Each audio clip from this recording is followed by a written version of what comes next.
तारिक रहमान जो कि 17 साल का निर्वासन झेल कर बांग्लादेश लौटे, वो अब वहां के प्रधानमंत्री बनने जा रहे हैं। अगर वो सत्ता में आते या वो इलेक्शन जीतते तो भारत के खिलाफ षड्यंत्र, कॉन्स्पिरेसीज और अलग अलग एक्टिविटीज का टेम्पो बढ़ जाता है। भारत से कई मुद्दों पे गिले शिकवे रखती है, खास करके रिवर एंड वाटर शेयरिंग को लेकर के। यानी कि ना हम भारत से ज्यादा निकट जाएंगे बहुत, ना हम पाकिस्तान से बहुत निकट जाएंगे। एक जो चीज सबसे ज्यादा स्टिक आउट करेगी फिलहाल, वो ये है कि शेख हसीना को लेकर के तारिक रहमान क्या स्टेटमेंट देते हैं। बांग्लादेश में आम चुनाव हुए हैं कल 12 फरवरी को, और बांग्लादेश नेशनलिस्ट पार्टी यानी बीएनपी सबसे बड़ी पार्टी बनकर उभरी है। और तारिक रहमान जो कि 17 साल का निर्वासन झेल कर बांग्लादेश लौटे, वो अब वहां के प्रधानमंत्री बनने जा रहे हैं। बांग्लादेश में हुए चुनाव और तारिक रहमान के पीएम बनने को लेकर के जो अब रास्ता साफ हो चुका है, उसको लेकर के हम बात करने जा रहे हैं विदेश मामलों के जानकार रुबिंद्र सचदेव जी से। हमारे साथ जुड़े हुए हैं टाइम्स नाउ भारत के डिजिटल प्लेटफॉर्म पर। सर, आपका बहुत बहुत स्वागत है। सर, जब बांग्लादेश में हिंसा हो रही थी तब भी हमने आपसे बातचीत की थी, और एक बार फिर हम आपके पास आए हैं।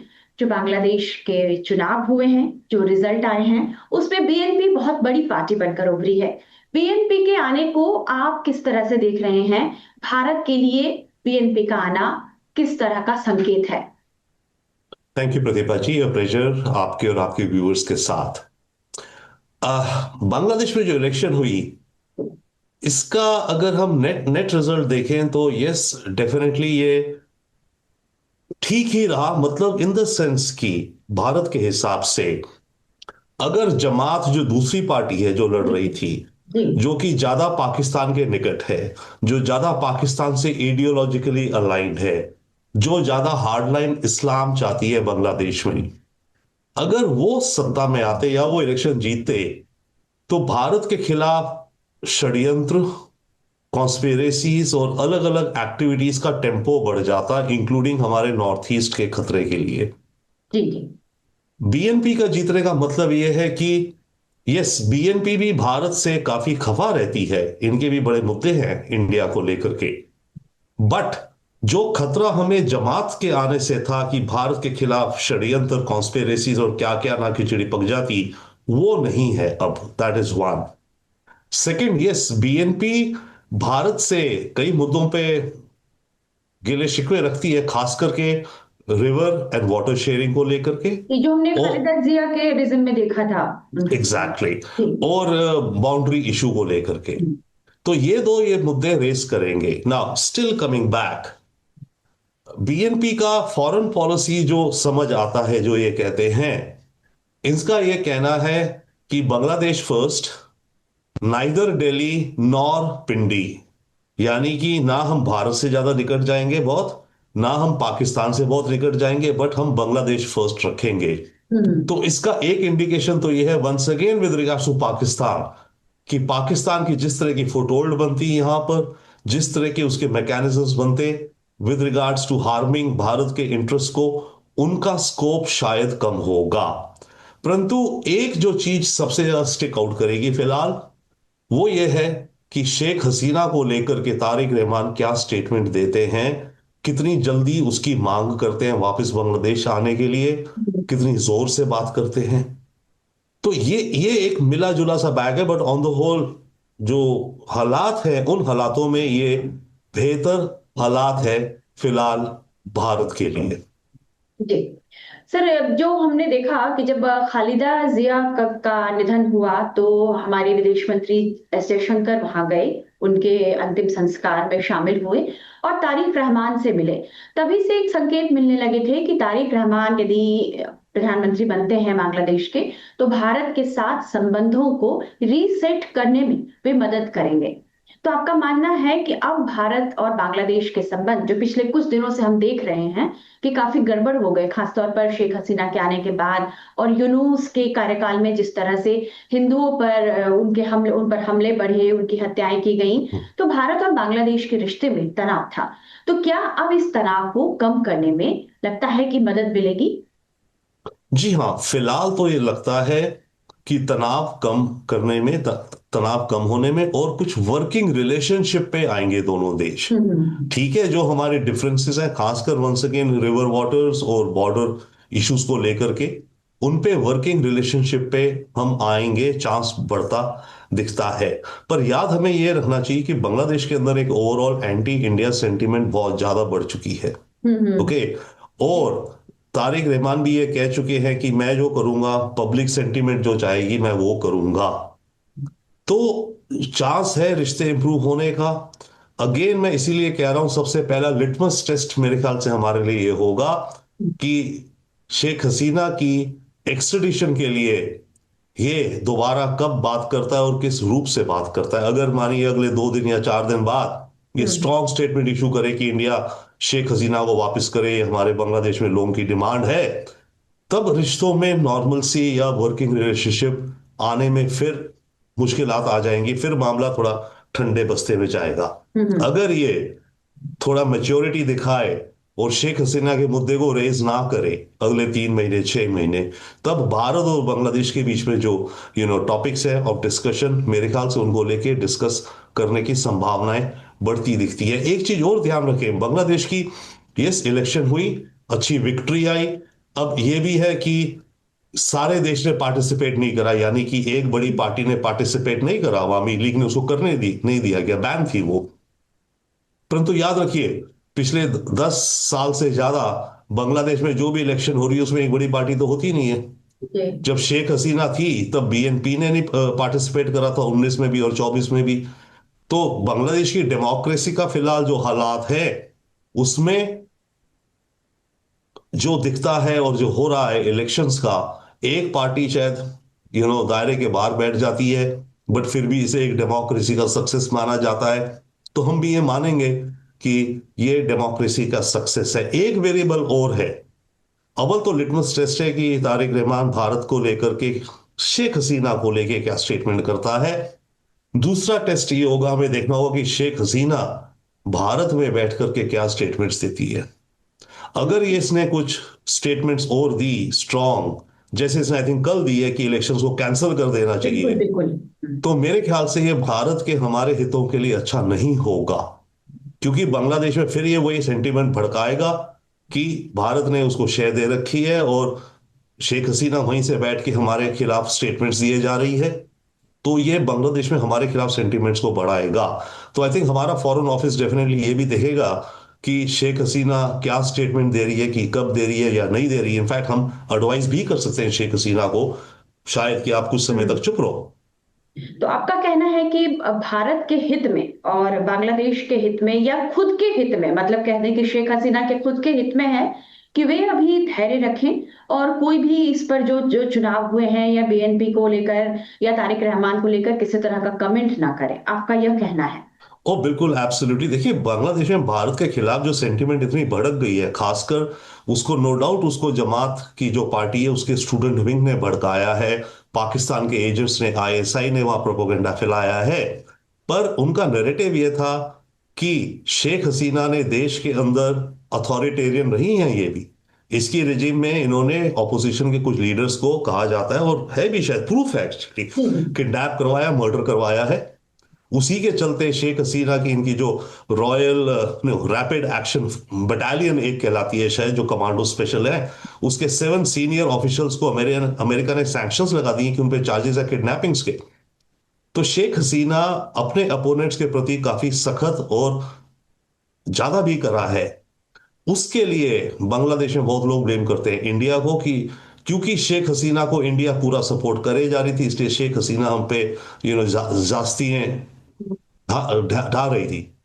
तो वो एक हमारे भारत की छवि पर और एंटी इंडिया सेंटीमेंट बहुत ज्यादा उसके चलते भी है। पर एक चीज और याद रखिए, बांग्लादेश का पैटर्न है, एक पार्टी पावर में आती है, पिछली वाली जो पार्टी थी उसके बंदों को वो हैरेस करते हैं, किडनैप करते हैं, ये वो करते हैं। जब खालिदा जिया थी सत्ता में अर्ली 2000s में और शेख हसीना पावर के बाहर थी, तो इनकी रैलीज पे ग्रेनेड फेंके गए थे, शेख हसीना के लाइफ पे अटेम्प्ट हुआ था। जब शेख हसीना वापस आई, इन्होंने सेम रिवर्स करना शुरू कर दिया बीएनपी के और दूसरे नेताओं के खिलाफ। तो भारत के खिलाफ जो एक सेंटिमेंट बांग्लादेश में धीरे धीरे बढ़ते इस हालात तक आ गई है, उसका काफी श्रेय, काफी कॉज ये भी है कि इनका हसीना का रूल जो रहा उसमें इन्हें जास्तियां भी करी हैं। तो सर आप अब शेख हसीना की बांग्लादेश वापसी की संभावनाओं को किस तरह से देख रहे हैं? क्या वो जल्दी लौट पाएंगी देश? और क्या जो उनकी पार्टी के जो बहुत सारे नेता भी देश छोड़कर बाहर जा चुके हैं, क्या वो वापस आ पाएंगे अपने देश? क्या उनके लिए माहौल बनेगा? जो आपने बात कही कि काफी इनके नेता भी देश छोड़ के जा चुके हैं, राइट। इन सब चीजों को देखते हुए मुझे नहीं लगता कि शेख हसीना वापस आ जाएंगी जल्दी। देखिए, बांग्लादेश से इनके जो अवामी लीग के बड़े लीडर्स थे, कुछ तो देश छोड़ के भागे। शेख हसीना भारत में, इनका होम मिनिस्टर भी मेरे ख्याल से भारत में है। कुछ और लीडर्स किसी और देशों में भाग गए, कुछ को मार भी दिया गया इस दौरान। कुछ किसी जेल में भी हैं, कुछ कुछ जेल में। जेल में भी हैं। तो अवामी लीग के जो लीडर्स हैं काफी सारे, या कुछ ने रिटायरमेंट ले ली, भैया मैं पॉलिटिक्स छोड़ के मैं अपना घर जाके बैठता हूँ, मैंने बहुत कमा लिया इत्यादि। तो इनके जो लीडर्स हैं वो काफी हद तक आई थिंक एब्सेंट हो गए हैं अब। तो ऐसे माहौल में, और शेख हसीना पे तो ऑलरेडी डेथ पेनल्टी अनाउंस्ड है भाई। ओके, तो शेख हसीना का वापस जाने का मुझे तो जीरो चांस दिखता है। जी, लगता है कि यदि वो गई तो जो उनकी सजा है उनको दे दी जाएगी। या दे दी जाएगी, या एब्सोल्युटली दे दी जाएगी, या वापस गई तो अरेस्ट हो जाएंगी, सीधे अरेस्ट होके फिर उन्हें सजा देनी है या क्या होना है, पर अरेस्ट सीधा। तो she can not afford it. नहीं तो क्या बिल्कुल नहीं। बीएनपी के साथ कोई समझौता भी हो सकता है? आपको लगता है कि शेख हसीना का कोई समझौता हो सकता है तारिक रहमान के साथ या बीएनपी के साथ? Great question. होने को हो भी सकता है पर नहीं हो पाएगा शायद, क्योंकि जो पब्लिक ओपिनियन है वो शेख हसीना के बहुत खिलाफ है, और बीएनपी जो जीती है वो पब्लिक ओपिनियन के बेसिस पर ही जीती है, राइट। तो इतनी तो जल्दी वो कोई कदम नहीं उठाएंगे? इतनी जल्दी वो इस तरह से नहीं करेंगे। और दूसरा याद रखिए, वहां जमात बैठा है, चाहे जमात की आई मीन नंबर ज्यादा नहीं आए, पर जमात भी एक काफी वोकल और लाउड पार्टी बिल्कुल। है। तो एक जमात दूसरे नंबर की पार्टी बनी है वहां पे, जो कई संगठनों के साथ चुनाव लड़े गए हैं। एग्जैक्टली, तो जमात को एक्चुअली एक तरह से देखा जाए तो फायदा भी हुआ है, उतना नहीं हुआ जितना वो चाहते थे, पर कुछ फायदा हुआ है। पर एक चीज और है ना, ये कहा जाता है, समझा जाता है कि जो रेडिकल लोग हैं, जो एक्सट्रीमिस्ट लोग हैं, अगर वो इलेक्शन प्रोसेस में जुड़े तो देश को फायदा होता है, क्योंकि वो गन्स छोड़ देते हैं। तो हम्म। कुछ हद तक ये फायदा भी देखा जा सकता है कि अब मानिए जमात मेन स्ट्रीम लाइफ में आने के इच्छुक है और आ रहा है, बट उसका जो एजेंडा है वो तो उसका आइडियोलॉजी है, वो उसी पर चलता है। तो जमात के लिए मिक्स्ड बैग है। बट अगेन शेख हसीना के लिए कंडीशंस बिल्कुल आई थिंक अपॉर्चुन नहीं है वापस जाने के लिए, नॉट एट ऑल। लेकिन फिर जमात की ताकत तो बढ़ गई है ना चुनाव में, इतनी सीटें आना और इतने लोगों का चुनकर आना, उनकी उसकी ताकत तो बढ़ ही गई बांग्लादेश में। तो एब्सोल्युटली यस, एब्सोल्युटली यस, मैं कह रहा हूं जमात के लिए ये एक ग्रोथ है as a political party, right. पिछले 15 साल से तो वो बैंड थी। बैंड थी। ओके, अब आ गई है, second largest in the parliament आ गई है, राइट। तो ये तो उसके लिए एक ग्रोथ है as a political movement, as a political party. And आगे जाके क्या पता 5 साल बाद दोबारा इलेक्शन हो, अवामी लीग खास खड़ी ना हो पाए, बीएनपी वर्सेस जमात हो, जमात पावर में भी आ सकती है, अगली बार फुल पावर में आ सकती है, बट कुछ मॉडिफिकेशंस के साथ। आई थिंक जमात को शायद एक लेसन मिला है ये, और स्टूडेंट्स को भी, जी जी, जो कि छात्र आंदोलन में शामिल थे, बिल्कुल। एग्जैक्टली, इनफैक्ट मेरे ख्याल से जो छात्र आंदोलन उन्होंने गलती करी जमात से अलायंस करके, अगर वो अकेले लड़ते एज अ थर्ड पोल शायद वो बेहतर परफॉर्म करते, क्योंकि वो जमात से मिले। तो जमात की जो आइडियोलॉजी है, आप कहें हार्ड इस्लाम, सॉफ्ट इस्लाम, या जो भी काफी कुछ जो है विमेन राइट्स को लेके, आई थिंक काफी बड़ी संख्या में in this thing young women ने वोट नहीं दिया होगा इनको, क्योंकि यंग वुमेन स्पेशली वो देखती हैं कि अगर उनका फ्यूचर ये है कि बुरके में रहना, या जो जो उस किस्म का इस्लाम है, I think people don't want. तो जमात को अपने को थोड़ा शायद रिफॉर्म भी करना पड़ेगा आगे जाके से और बढ़ना है तो।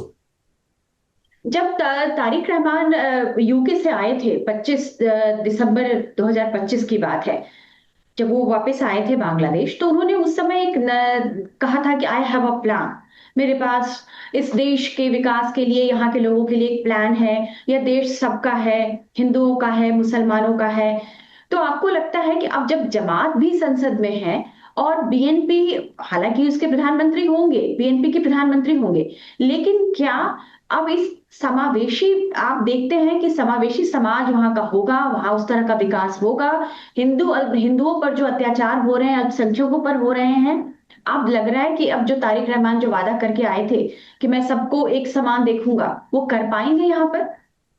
वो कितना कर पाएंगे कह नहीं सकते, पर अगर हम शब्दों पे जाएं, जो ये वर्ड्स यूज कर रहे हैं, इन्होंने तब भी कहा था आई हैव अ प्लान, या and I really hope that they have he has a plan, क्योंकि देश को बड़ा हो यार, खुशहाल देश करिए आप। बट आज इन्होंने एक जो स्टेटमेंट और दी है, उससे फिर ज्यादा लगता है कि शायद ये देश को अच्छी राह की तरफ ले जाएंगे। आज इन्होंने अपनी विक्ट्री की, जब आई इन्होंने अनाउंस कराई कि आज हम कोई सेलिब्रेशन नहीं करेंगे, पार्टी की सेलिब्रेशंस कल होंगी। हम्म। आज का दिन उसने कहा है कि सब लोग अपने अपने रिलीजियस प्लेसेस में जा करके, मॉस्क में, टेंपल में, चर्च में, पागोदाज में जाकर प्रार्थना के करें। अपने देश के लिए प्रार्थना करो। तो रियली अगर देखा जाए तो ये तो बहुत ही अच्छी भावना है, मैं कहूंगा हम्म। कि उसने इनकरेज कर, उसने कहा सबको, right, all religious, all faiths, go to your places of worship, और देश के लिए प्रेयर्स करो। तो ये तो एक बहुत ही अच्छा कदम है, आई वुड से। अब बात ये कि इसको इम्प्लीमेंट करने में, ग्राउंड में लाने में कितना? कितना ये ला पाएगा, और कितनी इफेक्टिव मशीनरी भी कितनी इफेक्टिव है कि इन चीजों को एलिमिनेट कर पाएगी। तो हिंदूज के अगेंस्ट चांस है कि अब ये जो जिस तरह के हालात, बिहेवियर हो रहे थे, एक्टिविटीज, ये कुछ तो कम होंगी, पर इक्की दुक्की फिर भी होती रहेंगी, बट ओवरऑल में शायद कम होने के चांस दिखते हैं। प्रधानमंत्री नरेंद्र मोदी ने बीएनपी की जीत पर बधाई दी है, तो अब बांग्लादेश का मौका है। प्रधानमंत्री नरेंद्र मोदी ने तो अपनी तरफ से हाथ बढ़ा दिया है, और क्या आपको लगता है कि तारिक रहमान भी जो है, अब वो भी हाथ बढ़ाएंगे और भारत के साथ संबंधों में एक स्थिरता आएगी, तनाव कम होगा? देखिए, इंडिकेशंस तो कुछ ऐसे लगते हैं, क्योंकि प्राइम मिनिस्टर ने जो मैसेज या ट्वीट करा, आई थिंक उसी के चंद मिनटों बाद बांग्लादेश से रिप्लाई आया, thanking India and thanking prime minister Modi and saying that we look forward to good relations. तो इसे दो चीज दर्शाता है ये तो, एक तो ये भी दर्शाता है मेरे को कि ओके, इनके पास एक प्रोफेशनल सी टीम है जो सिस्टमैटिकली काम करेगी, होपफुली आगे जा करके, एंड प्रॉम्प्ट रिस्पॉन्स या जल्दी रिस्पॉन्स की अपेक्षा भी रखी जा सकती है। तो इस अगर हम एक्टिव इस उनके रिएक्शन को देखें तो पॉजिटिव है, वर्ड्स पॉजिटिव हैं, और टाइमिंग भी पॉजिटिव है कि जल्दी इमीडिएट कर रहे हैं। तो इसी तरह से आई वुड होप कि जो हमारी कंसर्न्स अब हमारी सरकार इनकी सरकार को देगी, क्योंकि देखिए अभी तक तो इंटरिम में एक दूसरे पे पासिंग द बक था, काइंड ऑफ थिंग, कि हम तो इंटरिम सरकार है, ये तो ब्यूरोक्रेट चला रहा है, ये तो एडवाइजर है, मिनिस्टर नहीं है। अब तो एक प्रॉपर सरकार होगी ना, प्रॉपर मिनिस्टर होंगे, प्रॉपर लॉ एंड ऑर्डर के सिस्टम होंगे, होम मिनिस्ट्री जैसे हमारी पुलिस की इंचार्ज है वहां होगी, वो अपना कार्यक्रम करेगी। तो भारत के पास अब जो इनसे हम इनके सामने वो रखेंगे अपने कंसर्न्स, उस पे इनको रिस्पॉन्ड करना, आई थिंक बेहतर होगा इनका response compare to previous. Mohammad Yunus का क्या फ्यूचर देख रहे हैं सर अब आप? Mohammad Yunus, couple of things could be amongst, एक चीजों में ये भी कहा जा रहा है इनका जो प्रेसिडेंट है, बाय द वे इसमें कॉन्स्टिट्यूशनल रिफॉर्म भी होने हैं, जो नई पार्लियामेंट आई है, इसमें एक रिफॉर्म होगा, जो प्राइम मिनिस्टर है वो 10 साल से ज्यादा नहीं रह सकता, प्राइम मिनिस्टर की कुछ पावर्स कम करी जाएंगी, थोड़ी सी प्रेसिडेंट को दी जाएंगी, इत्यादि इस तरह कुछ रिफॉर्म्स हैं। तो फिलहाल जो प्रेसिडेंट है, इनकी टर्म 5 साल की होती है, आई थिंक उसको करीब 2 साल हो गए हैं। उसने बीच में एक या दो बार कहा है कि मैं अपनी आधी टर्म के बाद मैं स्टेप डाउन कर जाऊंगा, मैंने काफी जो सेवा करनी थी कर ली। तो अगर वो स्टेप डाउन करता है अगले 3-6 महीने में अपनी मर्जी से जैसे भी, तो वो तो एक ओपनिंग खुलती है जिसमें Mohammad Yunus could be the president of Bangladesh, वो एक चांस बनता है। तो ये लग रहा है कि वो राष्ट्रपति बन सकते हैं? कह नहीं सकते, I mean it depends on many things, but अगर वो स्टेप डाउन करते हैं तो वो तो एक ओपनिंग तो बनती है ना, बिल्कुल, हाँ। कि एक उस रास्ते यूनुस जा सकते हैं। अदरवाइज यूनुस अगेन हो सकता है इस सरकार के, यहाँ भी चीफ एडवाइजर थे, इस नई सरकार जो बनी है, हम्म। अगर इनसे इनके रिश्ते ठीक हो, अंडरस्टैंडिंग हो, तो यूनुस को फिर से अपना चीफ एडवाइजर बना सकते हैं, ऐसे नीति आयोग जैसे भारत का है उसका चेयरमैन बना दो, भाई वो कहने को वो एक इंटेलेक्चुअल एंड टेक्नोक्रेट है, कह लीजिए, राइट। तो उसको उस तरह का भी ये सरकार पोजीशन दे सकती है, पर वो डिपेंड करेगा इनके आपस में रिश्ते कैसे हैं। सर एक आखिरी सवाल है, बीएनपी का बांग्लादेश में आना पाकिस्तान के लिए कितना बड़ा झटका मानते हैं आप? कोई झटका है भी या नहीं है? पाकिस्तान के लिए झटका है डेफिनेटली, यस, क्योंकि जो वो एक्सपेक्ट कर रहा था कि अगर जमात आ जाती तो उसके तो काफी मजे हो जाते उसके। मजे हो जाते। तो बीएनपी आई है तो जो उसकी उसकी जो मानिए जो विचार जो मंशाएं होंगी उनको इतनी आसानी से इम्प्लीमेंट नहीं होने देगा ये। But at the same time Pakistan के लिए शेख हसीना से तो ये कई गुना बेहतर है। हम्म। क्योंकि खालिदा जिया थोड़ा जो कहते थे कि भारत विरोधी रुख रहा था उनका, तो इसलिए पाकिस्तान बड़ा खुश होता था कि बांग्लादेश में जो सरकार है वो भारत विरोधी है। तो अब लेकिन तारिक रहमान के आने से लग रहा है कि भारत के लिए उनका जो उनकी उनका नजरिया होगा उनकी माँ से अलग होगा, और वो संबंधों में सुधार की कोशिश करेंगे। हाँ जी, हाँ, डेफिनेटली यस करेंगे। और एक बात ध्यान रखिए, ये 15-17 साल यूरोप में रहा है, अब वापस देश में आए तो कुछ एक फ्रेश नजरिए के साथ आएगा, फ्रेश नजरिए से अपने देश को आई थिंक ये देखना चाहेगा। But at the same time ध्यान रखिए, कई चीजें बांग्लादेश ने पाकिस्तान के साथ शुरू कर दी हैं जी। पिछले दो दो वर्षों में, defence exchanges, intelligence exchanges, purchase of defence items also इत्यादि। वो कुछ चीजों उनमें जो मोमेंटम आ गया है, उस तरह का कुछ मोमेंटम शायद बढ़ सकता है। बट वंस अगेन जो इनका विचार है, बांग्लादेश फर्स्ट, ना दिल्ली ना रावलपिंडी, कि इन हम्म। दोनों में से किसी के साथ हमें बहुत ज्यादा क्लोजनेस नहीं लेना, वर्किंग रिलेशनशिप लेना है। तो that's fine, that's welcome with us. बहुत बहुत शुक्रिया सर, बांग्लादेश के ताज़ा हालात पर आपने जो जानकारी दी है।